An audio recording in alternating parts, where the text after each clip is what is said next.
there is a certain kind of bamboo seed that lays dormant. It only flowers once every 100 to 130 years, and then these seeds lay dormant in the ground for 10 years. And that's what the seed is doing. He's laying dormant. He's seeing all these beautiful trees and beautiful flowers, and he wants to be beautiful and a part of that world, and he's stuck in the ground for years. And he learns through the wisdom of the moon that to be patient, takes much time. And then, of course, bamboo sprouts up quickly, grows quickly, and is used for amazing things. It's used for medicine and tea and food and building cabins, and so many things are used for bamboo. So he was used for more than he could have ever imagined, and became part of the wonderful world he wanted to be part of. Sounds like you had to do a little research on this one. Oh, absolutely. And there are facts in the back of the book also. So this is not fiction. This is, it's a fiction story, but it's actually based on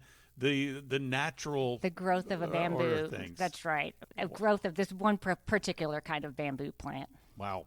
Jill Roman Lord joining us today here on the Meeting House on Faith Radio. We are at the Blue Lake Christian Writers Conference near Andalusia, and we're having this conversation here on April the 8th. April the 17th is Easter Sunday, so we are really on the verge of Holy Week beginning. It's a tremendous time of year as we think about what our Lord has done for us in not only dying on the cross, but also being raised from the dead. And so we are so thankful for that. So as we begin to wrap up our conversation today, Jill, tell me about your I guess you might say your assortment or collection of books relative to Easter. What was the first one?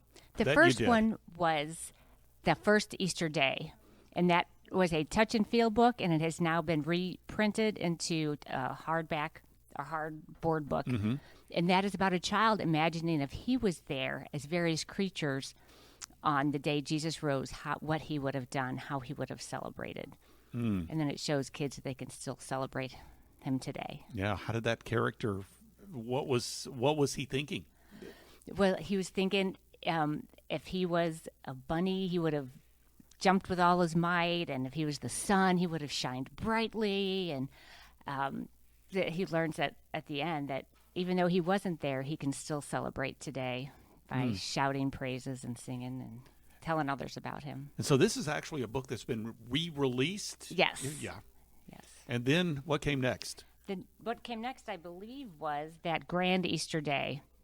And this is an additive book walking children through the story of Jesus in the tomb and what happened with the guard and the ladies taking perfume and the disciples seeing him, and it's additive and rhyming. It's a fun read. Yeah. And then the other one is called The Quiet, Crazy Easter Day? Yes, with quiet scratched out, because when Jesus arose from the grave, it may not have been so quiet with all of creation celebrating. Mm-hmm. And those are the three, and then one having been re-released for a total of 4. Yes. Is that right? Okay. Yes, that is right. Well, I'm curious, and this can be helpful for parents as they are entering this season, this time known as Holy Week. We're approaching Good Friday, and of course, the glorious Easter Sunday as we celebrate the resurrection of our Lord. So how do you put, or what words could you give to parents, words of encouragement to be able to put the Easter story on their level? How did you do that in this particular book, and what would you suggest to parents as far as teaching kids about what Jesus did and why that's important? I would say, find some books. I've got 3 good books, 4 good books that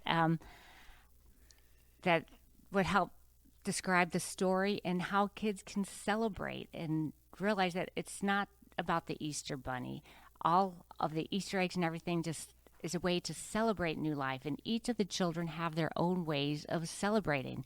They can, sing, make crafts, make a card for somebody, tell others about Jesus, and just encourage keeping Jesus foremost at their Easter and their Easter celebrations, and even at their Easter meals, just praising Jesus for all he's done for them.